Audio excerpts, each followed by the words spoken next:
Hi guys, today it's Friday evening. As a young man like I am, I should be going and getting drunk, but I think we're getting drunk tomorrow night. So tonight I'm going to do the boring parts about chainsawing. There are boring parts, although chainsawing is great fun, it does have parts you've got to do. For example, I went and invested in one of these. Ooh, I could have bought cheaper ones, but this says Still on it. And I like it. It's transparent, you can see how much is in there. And this is a 2-part container. It has 5 litres of, well, what will be your mix, so 50-to-1 oil and petrol. And it has a 3-litre canister for the chain oil. So it's got one handle, you pick it up, and you're ready to go chainsawing. That's good. That was, how much was that? About 24 quid, I think, something like that, which is dear. You can buy one of these for like £4. But you're mainly paying for the name. And there is an advantage to this because in our household we've got, I don't know, probably 5, 10, if not more of these laying about. Every time you need to go and get some more petrol and you haven't got them with you, you buy another one. Work's got them as well, and you try writing chainsaw mix 50-to-1 on there and it slowly wears off and somebody fills it up again and they haven't mixed it and they all look the same, and that is an issue. Because you don't want to be putting neat petrol in your saw and you don't want to be putting 25-to-1 in the saw. You want it to be the right stuff. So I have got this specialist can, which I will only put 50-to-1 in, and that goes with me when I'm going to go chainsawing. Which won't be a lot, because I don't cut down that many trees. I've got to finish up the mix that is in here, so that's going to be set in a separate place. I've also, I didn't invest in this at all, I'd already invested in this because I just like buying tools and stuff. One of these, a Stanley Sortmaster. At the moment, and I mean, I think it's until the end of March, Regions have got a sale on these. You get 3 of them for £13, which is bloody cheap. It's only a shallow one. It's only about 2.5 inches deep, not one of the bigger ones.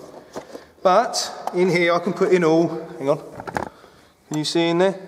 Not really. I'll get out of the way. Look, I've got my spare chains in here. I've got my chainsaw tool. I didn't buy the standard steel chainsaw tool. I probably should have done.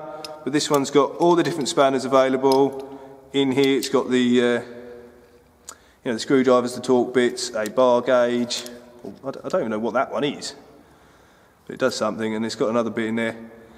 It's got all the bits you'd need for a normal chainsaw, and it's in a little fold-up thing, and I thought it'd go in my pocket, but it's bloody uncomfortable, and it is a bit awkward to use.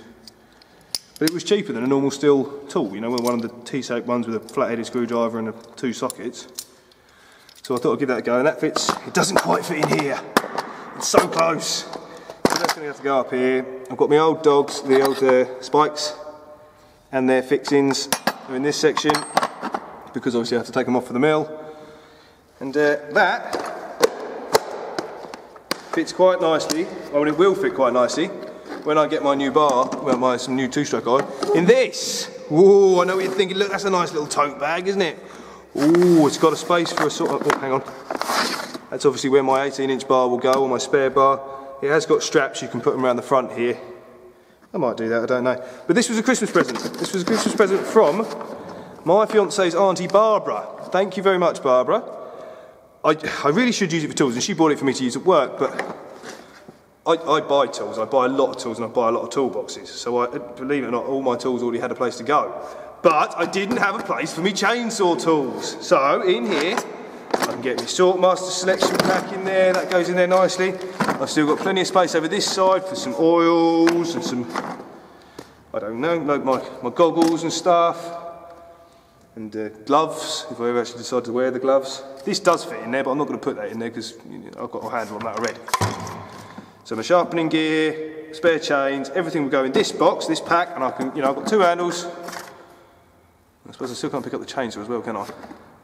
Unless I put the chainsaw... No, I'm not going to set it like that. Alright, I'll have to do 2 trips, but it's better than, having to lug it all about separately. So that's what we've done today. We've also... Hang on, wait there. Last time we found out... And it's very kind of my dad to lend me this, and I'm not knocking anything, I didn't have one, and it is brilliant. But this mesh is letting bits by, to be honest with you. It's letting, because it's coming out as... I don't know if it's because I'm ripping or because I haven't... Well, I did do my rakers on my saw, so I thought there'd be bigger bits, but there's not. The bits are coming through here, sometimes, not loads. And I've got the issue of my exhaust blowing right in my face. So I kind of need to wear a mask. So instead of wearing this one, which is my dad's one, I have my hat, which Faye has been wearing on the work site. You'll see my normal hard hat. And I bought these here earmuffs for it. They were £5.90 or something like that from TC Fixings. It's a local brand near us, local firm. It's the smallest shop. I think there's only one store, but they sell all the fixings and all the screws, and they're a lovely little shop. It's great customer service there, and I do like their brand, so I will advertise them. It's up Shire Hill. And if they want, I can, I'll speak to them. If they want me to tell people, I'll give you their number, I'll give you, a link in the description. So I bought these for that, and I also bought, when I say I already had my skiing goggles, and I need to wear a dust mask because of the fumes. Now, a normal paper dust mask with any sort of goggles is a horrible experience. You breathe in, which is fine, and one of the paper ones, you're essentially breathing in what you're not meant to be breathing in because they don't seal on your face very well. And then you blow out, and it goes in these vents. Well, these haven't actually got vents there, but normal goggles, it just goes in and steams up your goggles, which is just so frustrating. Within the first or second breath of wearing a mask and goggles, you won't be able to see. You just can't, it's a fact of life. They are really, really frustrating. So, I went to, and I'm ashamed to say it, I went to Screwfix. Not a fan of Screwfix. I don't like, big brands and just giving the man some more profit. But I bought one of these. It's one of the very fine ones. These aren't even replaceable filters. I think this was about £18, £19 or something like that. But the rubber seal on these is absolutely brilliant. Like you can sit in there, breathe in this all day long, and it will get wet and horrible in here, which has also got a lip so it doesn't come into your face. If you can see that. But no air comes out. The air only comes out of this bit in the front, not in your goggles, so no misting up. So from what was a one piece of equipment, we've gone to a 3-piece of equipment setup, but hopefully it will stop the fumes, and hopefully it will stop the things hitting me in the face and eyes, which is the main point. That's the new stuff I've got safety-wise. I have bought, woohoo, the Still Oil-O-Matic.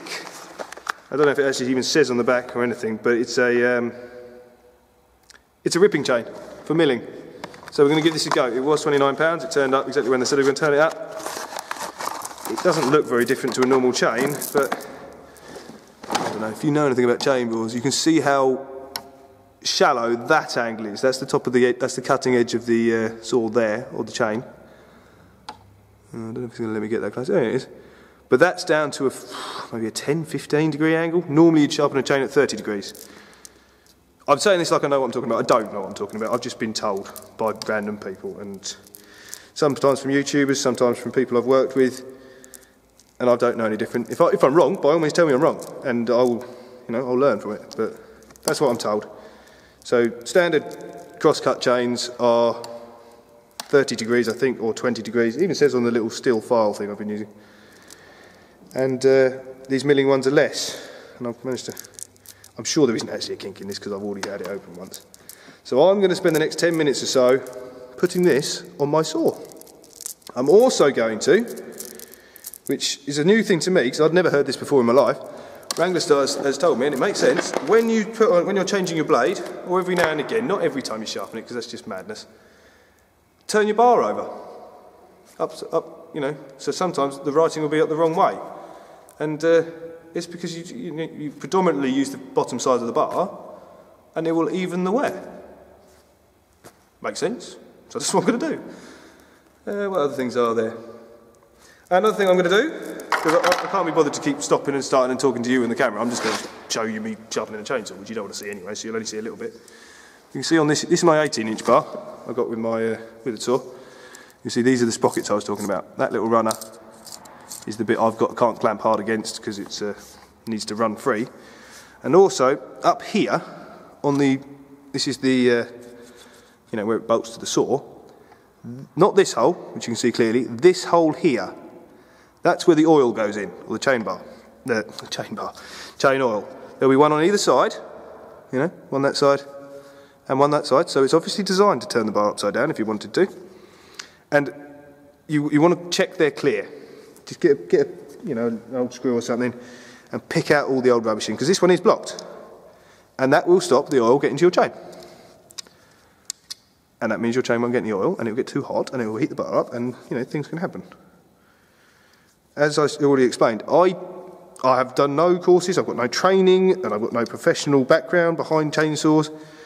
But these are things that I've heard from people who sound like they know what they're talking about, and they make sense to me. So I will follow that practice until I'm told I'm an idiot for doing it and explained why I shouldn't be doing it, because, you know, if it makes sense to me, I'm going to do it.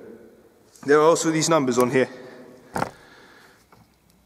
Angler Star did explain what all that meant. I mean, it's fairly obvious on the steel ones, but I think, where is it? One of these numbers, I think the 30 there or something, means how many teeth are on, how many cutting bits are on the blade, I think. I'm not going to start quoting that because I can't remember, and I'm probably going to be wrong. Either way, so yeah, I'm going to sharpen all the chains I've got. Well, I'm not going to sharpen the new chain, I'm going to sharpen the chain that's on the mill. And you can sharpen it on the mill, which is quite convenient. I'm going to sharpen the chain that is on my dad's little chainsaw, if I can find it. He's probably taken it, put it somewhere, but I'll sharpen that as well because I've been using it and it's only fair. And then I will put my ripping chain on. I'm not going to have a go tonight because it's 6:30 now. People will probably get upset if I start racking up the old chainsaw. At 6:30 on a Friday night, so I won't. I'll just get everything set up, I'll get the bar changed, the mill reset up, and we'll be ready for the morning. I won't actually be able to do it in the morning because I've got to go and help a friend fit some windows. One of very few people who've done me a favour on this, Beth, the girl who did my design and access statement for me, she did me a favour, and now I've got to return the favour, which is fair enough. I've got to go and help her fit some windows. So I'm going to try and keep the favours to a minimum because they are taking up my time. So yeah, I hope you enjoy watching me sharpen the chainsaw. I will explain this because although I thought it was common sense, there are people I know who didn't know this.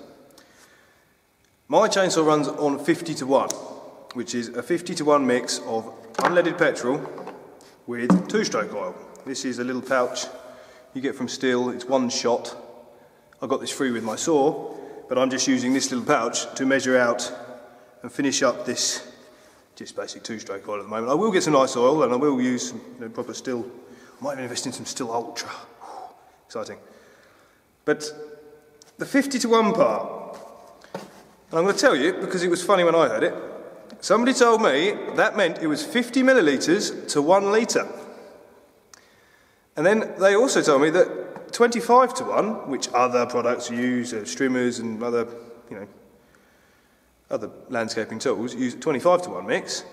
That means 25 millilitres to 1 litre as well, which is wrong. It's completely wrong. I don't even know where they got that from. It sounds like it might make sense, but it's just not. 50:1, and you can see on there, 50:1, 100 millilitres, is a ratio. So essentially, if you put one of these of oil in, you want to put 50 of these of petrol in. Same with 25, because 25:1 is a stronger mix. There's more oil in a 25:1 mix than there is in a 50:1 mix. If you put one of these in a 25:1 mix, you want to put in 25. So essentially 100 millilitres does 5 litres of oil, petrol. I didn't feel I ought to have to explain that, but yeah, people don't know that. And now you do. So it's a ratio. Doesn't matter how high you go. If you've got 5,000 litres, it means you will need a 50th of that. I suppose that would be 5,000 litres, would be 100 litres of oil to mix it up. There you go, have that. Aha! You see on this here tooth, that's the part, that's the cutting edge.